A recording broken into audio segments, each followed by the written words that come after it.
Dr. Andreas Krieg is Associate Professor at the School of Security in King's College London and is on the line listening to all of that. Good morning to you.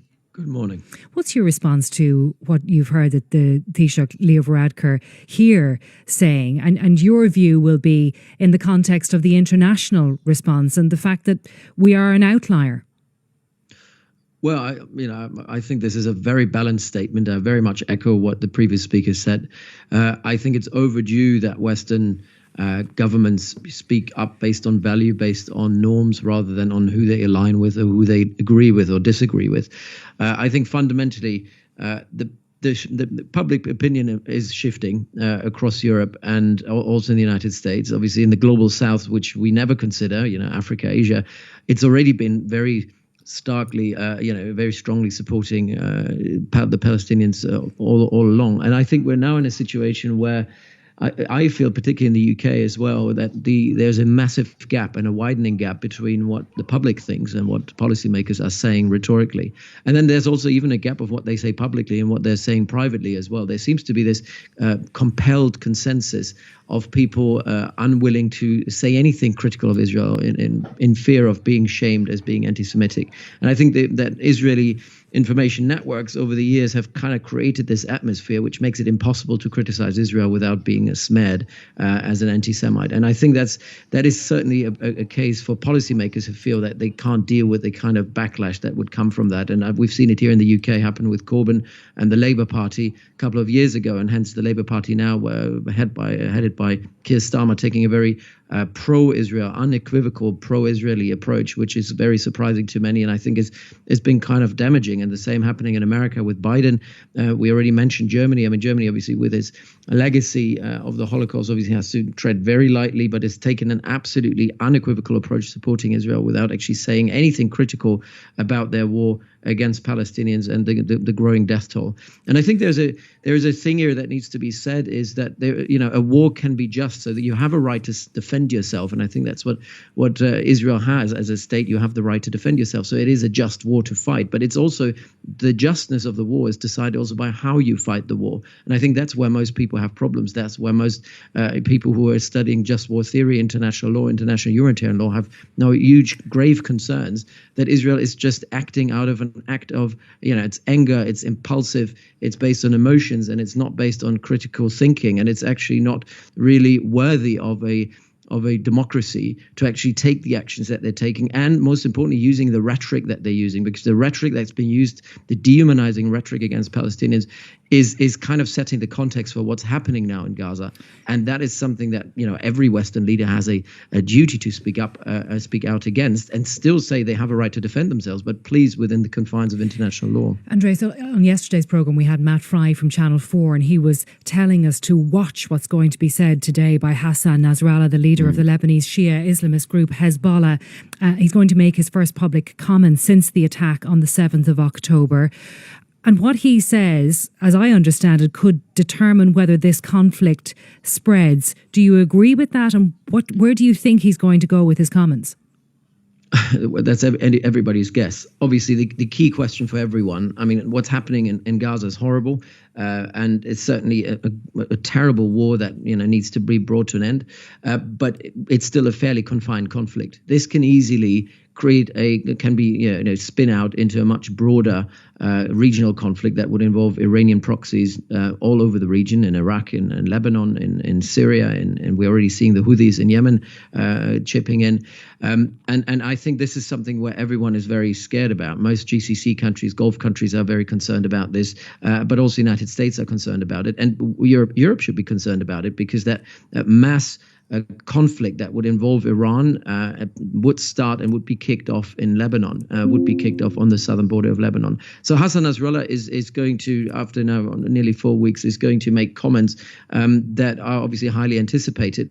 But so far, Hezbollah has been stuck in this kind of box of deterrence, whereby they're very measured in terms of how they respond tit for tat to everything Israel is doing in Gaza. And obviously, because this is kind of happens in a sort of in a degree of secrecy, it's very difficult for Hezbollah to really ascertain what's happening inside. So it makes it very difficult to really do a tit for tat.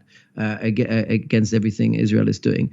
But they're still very much deterred. And everything Hezbollah has done so far has been very limited to IDF positions, Israeli military positions in northern Israel within a kind of 3 to 5 kilometer line along the border, which is, again, very measured. It's not an all-out. It's not been an escalation. And Israel has also been very careful not to escalate. They responded in measure to whatever Hezbollah has been doing, because also the Israelis don't want that war. That kind of shows us that Hezbollah is still very deterred. They didn't want that war. Hezbollah was not involved in the planning of what happened on the 7th of October. I don't think it's in the interest of Hezbollah to get sucked into this war, because it will be long, it will be costly at a time of economic crisis in Lebanon as well.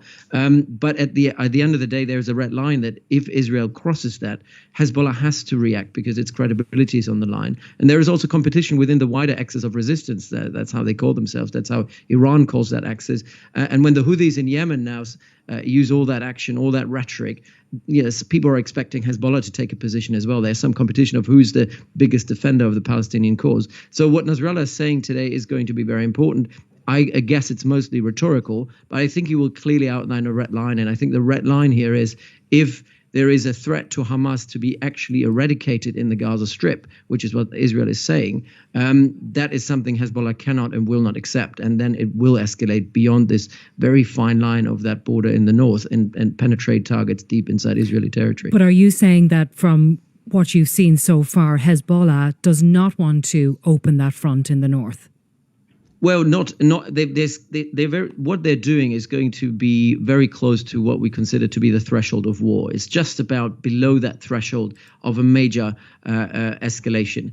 And they want to keep it that way, if possible. But also that needs the Israelis to kind of play game. Israel has to know that they can't go all in. They can't go with the gloves off. And more of these attacks that we're seeing, like with mass casualties, like this bombing attack on the refugee camp, I think is very.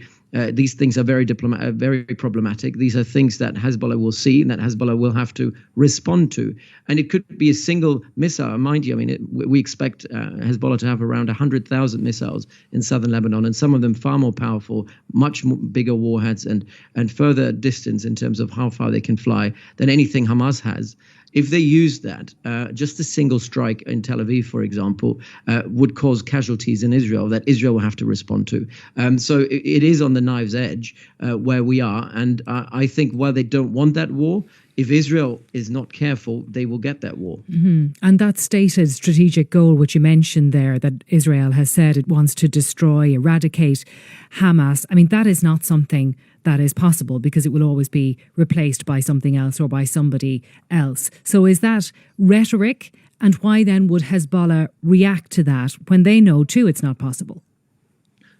Well, you would think that. And I think most rational onlookers to this conflict will say this is not possible. Hamas is an idea, it's a movement, and never in history has military force been used to eradicate a movement or an idea without a political strategy, and Israel clearly doesn't have one. It doesn't have an alternative that it could put in place. But Israel still, the rhetoric is very clear. I think there's a lot of division within Israel of how they deal with that problem and how you can eradicate, how do you get rid of Hamas. There are some people who are now thinking inside Israel that potentially you could move the Hamas leadership and some of the main brigades out of the Gaza Strip somewhere else into exile, and as some sort of diplomatic solution to this. This would also constitute a removal of Hamas. But I think they're still pursuing a military strategy at the moment, and one that I think is going to fail. But it's now up to Western governments to tell the Israelis that they militarily will not achieve that target. And I think the Israelis don't have a strategy. It's literally day by day. Mm-hmm. They move day by day incrementally, see how far they can get and see what the backlash is going to be. And on every turn of that game, people will interfere, people will try to mediate, people try to use diplomacy. And I think it's very important that the Prime Minister of Ireland is also using his voice to say, look, maybe we need to rethink what Israel is doing here, because public opinion matters. Andreas, thank you for your time this morning. Dr. Andreas Krieg there from King's College London. Coming up